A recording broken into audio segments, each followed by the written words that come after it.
السلام علیکم ورحمۃ اللہ۔ امید کرتا ہوں ناظرین کہ آپ لوگ بخیر و عافیت ہوں گے۔ دوستوں، نیا کاروبار بزنس شروع کرنے کے لیے یا پھر کاروبار میں ترقی کے لیے بہت سے مسلمان بینکوں سے لون لے لیتے ہیں، تو کیا اس طرح بینک سے لون لینا جائز اور حلال ہے؟ اور شریعت مطہرہ کا اس سلسلے میں کیا حکم ہے؟ چلیے آج دارالعلوم دیوبند کا فتویٰ دیکھتے ہیں کہ اس میں اس بارے میں کیا لکھا گیا ہے۔ چنانچہ کسی نے اس سلسلے میں دارالعلوم دیوبند سے سوال کیا ہے۔ سوال ذرا لمبا ہے، بس آپ سے گزارش یہ ہے کہ آپ ویڈیو کو آخر تک ضرور دیکھیں تاکہ پورا مسئلہ آپ کے سامنے واضح ہو جائے۔ سوال آپ کی اسکرین پر ہے، آپ خود بھی اسے دیکھ سکتے ہیں۔ کیا فرماتے ہیں علماء دین و مفتیان شروع متین مسئلہ ذیل کے بارے میں؟ زید ایک ہندوستانی تاجر ہے، اپنے کاروبار کو مزید فروغ دینے کے لیے بینک سے کچھ رقم لون لینا چاہتا ہے، مثلاً 20 لاکھ روپے اس کے پاس ہیں اور مزید 20 لاکھ روپے بینک سے لے کر ایک نئے کاروبار کا آغاز کرنا چاہتا ہے۔ اور دوسرے لون لینا اس لیے بھی مجبوری ہے کہ یک مشت اگر کاروبار میں اتنی بڑی رقم لگائی جائے تو انکم ٹیکس کی ریٹ کا خطرہ ہے۔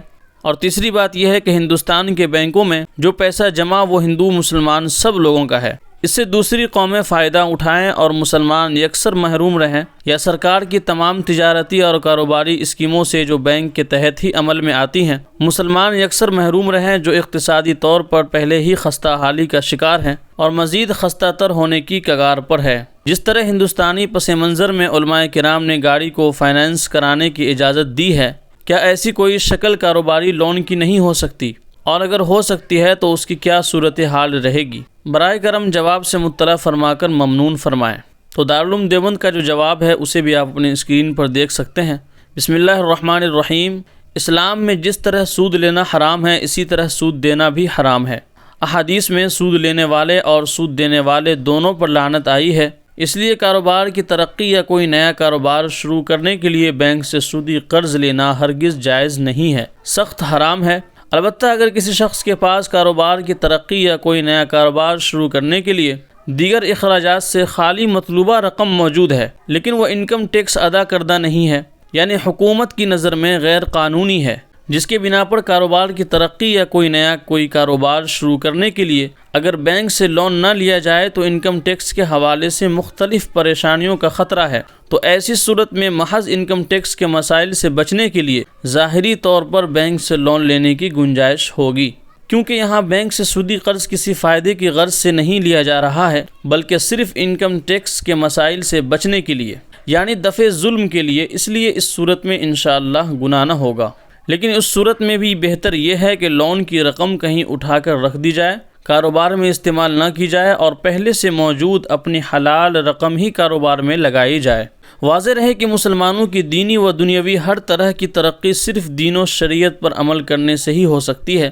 دین و شریعت کو نظر انداز کر کے اور سودی لین دین اور معاملات میں پڑھ کر ہرگز نہیں ہو سکتی، جبکہ غیر مسلموں کے لیے یہ کچھ شرط نہیں، کیونکہ وہ فروعات کے مکلفی نہیں ہیں۔ اس لیے مسلمانوں کو غیروں کو دیکھا دیکھی ان کے نقش قدم پر چلنے کی کوشش نہیں کرنی چاہیے، انہیں اپنے تمام کام شریعت کے مطابق ہی کرنی چاہیے، اسی سے ان کی ہر طرح کی ترقی ہوگی۔ بینک کی سودی اسکیموں یا ناجائز و حرام لین دین اور کاروبار سے مسلمانوں کی کچھ ترقی نہیں ہو سکتی، یہ محض ہماری خام خیالی ہے۔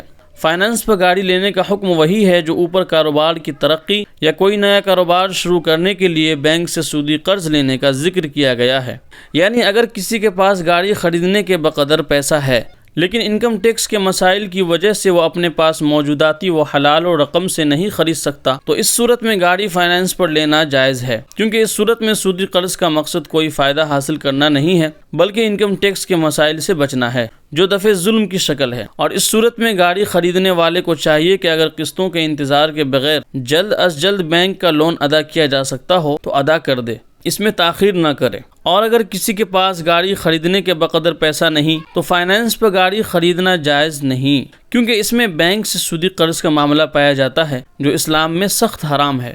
ایسا شخص اپنی ضروریات کرایہ کی گاڑیوں سے پوری کرے، اس کے لیے فائنانس پر گاڑی لینے کی اجازت نہیں، اور آپ نے مطلق جواز کا جو مسئلہ سنا وہ صحیح نہیں ہے۔ واللہ تعالی عالم۔ دارالفتہ دارالعلوم دیوبند۔ امید کرتے ہیں ناظرین کے لون کے تعلق سے جو تجارت کے لیے لیا جاتا ہے آپ اس مسئلے کو اچھی طرح سمجھ گئے ہوں گے۔ پھر ملتے ہیں کسی نیکسٹ ویڈیو میں الگ ٹاپک کے ساتھ، جب تک آپ اپنا خیال رکھیں اور ہمیں بھی اپنی دعاؤں میں ضرور یاد رکھیں۔ السلام علیکم ورحمۃ اللہ، جزاک اللہ خیر۔